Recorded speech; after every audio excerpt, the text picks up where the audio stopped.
Oh. I'd just like to point out that the microphone on my shirt is actually my shit. It's actually a Photoshop picture of my turd. Hang on a minute, you had a shirt? I just noticed it. Yeah, you kind of We didn't even fucked chat my idea all about up. that. But it's alright. I love it. Anyways, it's go time, retards. It's crazy to think this is my third year doing this. I'm not looking for any recognition. I just like to point out this lasted longer than Desiree's marriage. Now, a lot's happened this year, so I'm going to use this time as a little bit of a catch-up. First things first, let's address the elephant in the room, and I'm not talking about Nick. But clocking in at number one, Jake and Rocco got a DUI within 24 hours of each other. Jake, I expect this out of you, but Rocco, I'm disappointed. How ironic, 2 years ago he wanted to be the guy giving DUIs. Now the only way he's getting a badge is if he picks one up on trash duty outside the War Memorial.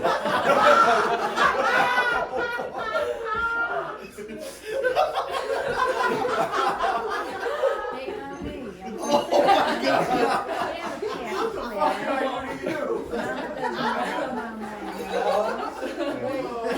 Wait, why? While Rocco had his head hung low for a bit, Jake was just excited this was the highest score he'd ever gotten on a test. But no one had it harder than the guy who had to install the breathalyzer for Rock, trying to explain to him that he didn't have to close his eyes and spit on the tip before he blew in. He was also confused as to why he kept calling the device Jared.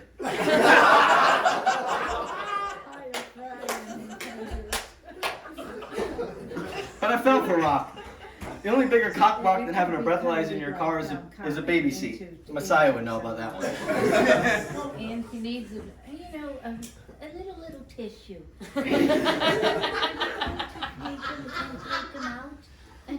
But he's not alone this year.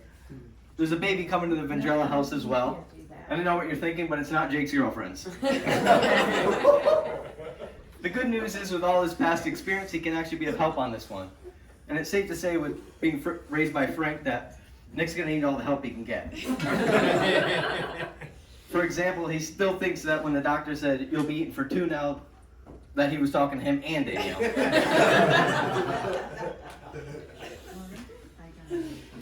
And they say the apple doesn't fall far from the tree, and I'm sure his son will be just as confused which set of titties he's supposed to be drinking from. But even with an experienced vet like Jake, having a newborn in the house will pose some challenges. For example, the hardest part of having a baby around the house for Jake is trying not to sleep with the mother.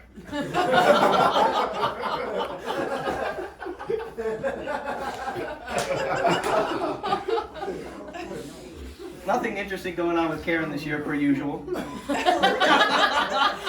I had a couple of people pushing me to make jokes about her, but it just didn't feel right. However, is it a coincidence that people started having a much better time at these parties once Karen stopped doing the cooking? I think not.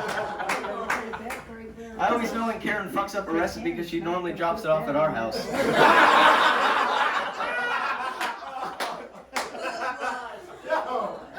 It tastes like unwiped ass, but at least Dana won't remember it tomorrow.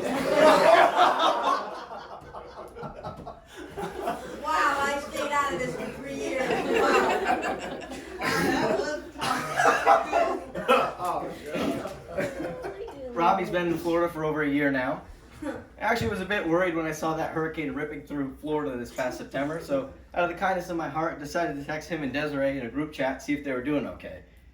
While families were picking up pieces of their houses from the ocean, Robbie sent me a picture laying by his pool and said, "What hurricane?" Mo was fine, but she responded with a picture of her grandparents' boat and dock completely destroyed, which Robbie then responded with a gif of the Boats and Hose music video. If only his heart was as big as his head.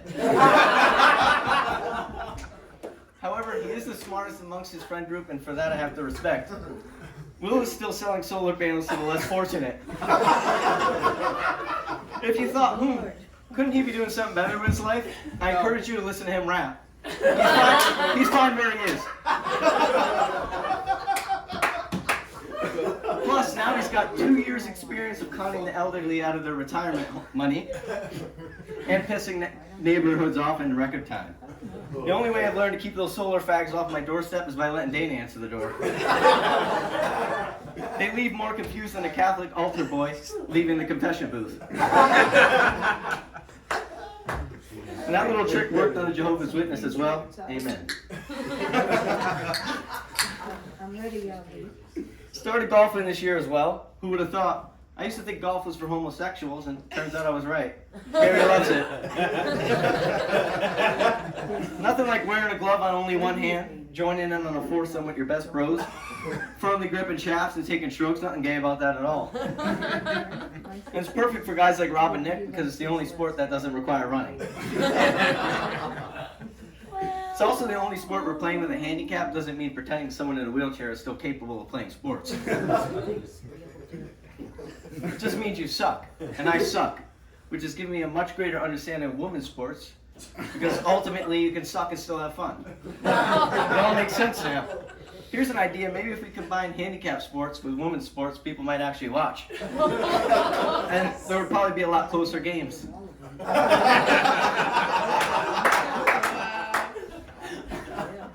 And I never understood why anyone's mad about trans women trying to play in women's sports. You can make a killing betting on those games. I'll take 1,000 with the young lady with the Adam's apple. Anyways, I went to my first country concert this year. It was an absolute milestone for any white man. I don't know what I enjoyed more, the actual show or watching a group of rednecks fight outside in the parking lot. One of the rednecks screamed, "Don't you ever fucking say that! Don't you ever fucking say that!" And he threw the old fucking sister tickler takedown. Whole brawl broke out, and I was just thinking to myself, what'd he say? Her body, her choice? For someone who's got as big as a mouth as I do, I try my best to stay out of fights because, well, you know, I'm pretty. But I couldn't help but get into a little tiff myself that night. So I don't know if any of you have tried using the bathroom at a sold-out concert, but it's like tossing $1 into a synagogue. There's swarms of people all trying to get to the same place. So there's about 10 porta potties and 30 lines. Everyone's fighting, pushing, shoving, trying to get to the same place. So after about 40 minutes, trying to hold back a torrential downpour of piss, there's one guy in front of me left, and then it's my turn. Just like many other things in life, that got ruined by a woman. First girl came over whining, "I've been waiting forever in line, please let me go in front of you." And unfortunately, the big friendly guy in front of me wasn't the type to say no, so he lets her go. Maybe you're going. Second girl picks up and decides to take advantage. "Guys can literally pee anywhere, please let me go in front of you." No, you can't get Which I'd like to point out is a near autistic statement because pulling your dick out in a crowd of people in today's day and age will not go over so well. Thanks, Pee Wee Herman. But of course, the big fella obliged, and she goes ahead. Now I'm getting impatient. But as sure as an Asian loves rice, a third girl decides to take advantage of this guy and gets the pass. He brings two of her friends in with her, now increasing the time dramatically, and I'm pissed. I don't care if a kid with cancer has to go in front of us. Swim cap's gonna have to wait his fucking turn. As the three girls take their sweet time, I hear some commotion coming behind me, followed by some pushes. After a few minutes, I could hear the voice of a girl approaching, trying to get ahead of everyone. She goes to the first guy. "I left my phone in there. Please let me get in front of you." He lets her go. Goes to the second guy. "I left my phone in there. Please let me get in front of you." He gives her the pass. What's she gonna do now? Now she's close enough where I can see her. Keep in mind, I've been on this line for 45 fucking minutes. If anyone's been in or out of that bathroom, I would have seen him. So I'm hoping the next few guys are smart enough to pick up on this tactic. But sure enough, she gets closer and closer until I feel a hard push on my left arm. "I think I left my phone in there. Can I please?"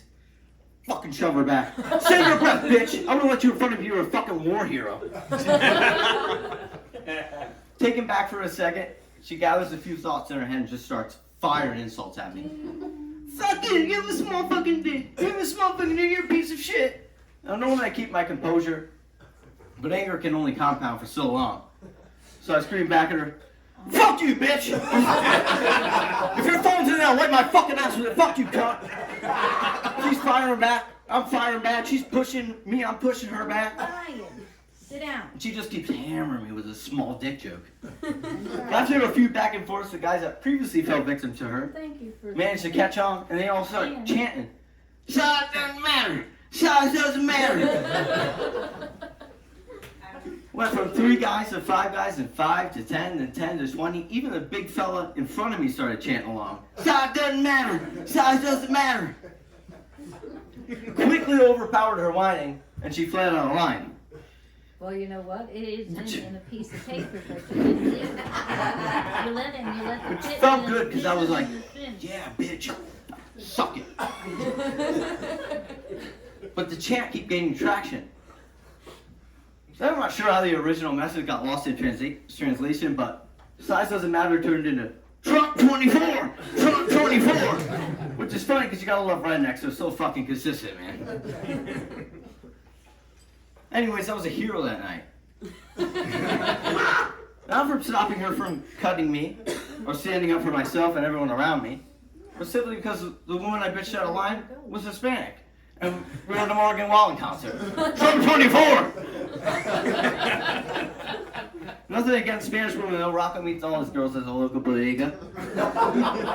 And it's never been easier for him to talk to Spanish women. Ever since he started working with a weed whacker, they have a whole lot more in common.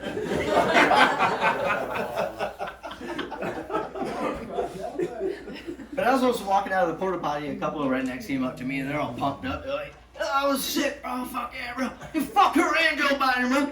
What's your name, bro? What's your name, bro?" What's your brother? Who's your brother? What do you want?